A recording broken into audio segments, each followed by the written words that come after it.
Koronavirus ýokaşmagy bilen bagly ýekeje de ýagdaýy hasap almadyk Türkmenistanda hilata bu ketele garşy waksina etmek işi dowam etdirilýär. Häzirki wagtda paýtaxt muallimlerine giň gerimde tanjym edilýär. Hytaý waksinasy muhterler Rus waksinasyny satyn alyp bolýar. Adatlyň Aşgabatdaky habarçylarynyň maglumatlaryna görä paýtagtyň mekdeplerinde muallimlere köpçülikleýin vaksinasiýa edilmegi hepdäniň başynda başlanypdyr. Hytaýda öndürilen waksina berilýär. Munun öňýany Türkmenabatdaky hastaxanalarda saglyk işgärleri Hytaýyň koronawirusa garşy waksinasynyň ikinji tapgyr sanjymyny alypdy. Ýurdun gündogorundaky saglyk edaralarynyň işgärlerine vaksinasiýanyň birinji tapgyry mart aýynyň birinji ýarymynda edilipdi.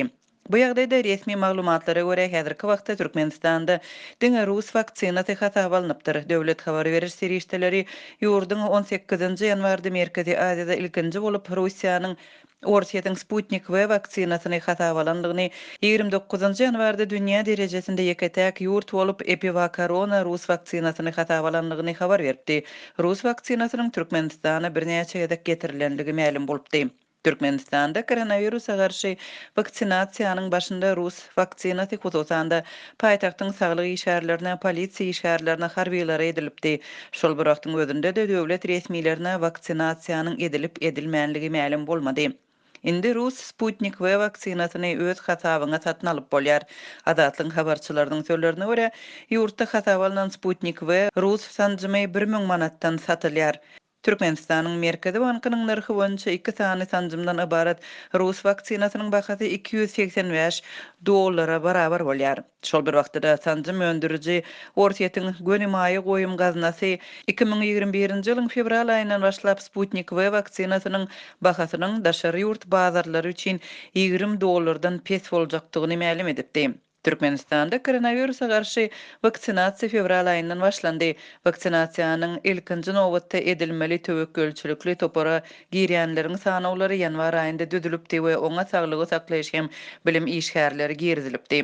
Hytaýda öndürilen koronawirusa garşy vaksinalaryň Türkmenistana getirilenligi barada mart aýynyň başynda belli boldy. Bu arada Azatlyk radiosynyň Türkmenistandaky habarçylary we garaşsyz habar beriş serişdeleri habar berdi. 6-njy martda Hytaýyň telewizionyasy Hytaý vaksinasynyň ilkinji partiýasynyň Türkmenistana iýerilendigini habar berdi. Türkmenistanyň hökümeti we resmi habar beriş serişdeleri Hytaýdan alynan vaksinalar barada maglumat bermeýärler. Ýurdun häkimetleri we resmi medpuat koronawirusa garşy vaksinasiýanyň gidişi barada hem ilaty habarly etmeýärler.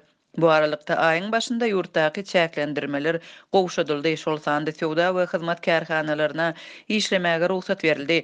Bir ýyllyk ara kesmeden soň welaýatlaryň arasyndaky ulak ara gatnaşygy bölekleýin dikeldildi we mesçitler açyldy. Şol bir wagtyň özünde de karantin zowlaklary giňeldilýär we täzeleri gurulýar. Adatlyň habarçylary karantinlerde saklanýan adamlaryň köpdigini, käbirleriň ýogalýanlygyny habar berýärler. 6 aprelde Aşgabatly bir ýigidiň Türkmenabatdaky karantinde ýogalanlygy ma'lum boldy. Aşgabatdaky habarçymyzyň sözlerine görä Türkmenabatyň ýokunç keseller hastahanasynda ýogalan talip 26 aprelde Orsiýatyň S7 aviakompaniýasynyň Moskwa Türkmenabat uçary bilen Astrahandan getirilipdir. Onuň ölüminiň sebäbi rak keseli diýilip görkezilýär. Azatlyk radiosy bu ýagdaý barada Türkmenabatyň ýokunç keseller hastahanasyndan resmi taýdan maglumat alyp bilmedi. Azatlyň habarçylary häzirki wagtda koronawirusyň alamatlary bolan keseliň ilatyň arasynda ýaýramagynyň dowam edýänligini we ölüm hadisalaryň köpdigini habar berýärler. Covid-19 pandemiýasy sebäpli adaty uçar gatnawy bolmazdan Türkmenistanyň häkimetleri daşary ýurtlarda galan raýatlaryny ýurda getirmek üçin ýörüýte uçuşlary amala aşyrmagyny dowam etdirýärler. Türkmen News garaşsyz neşri 9 aprelde Türkmenistan aviakompaniýasynyň Gazandan Türkmenbaşy şäherine indiki uçary guraýanlygyny habar berýär.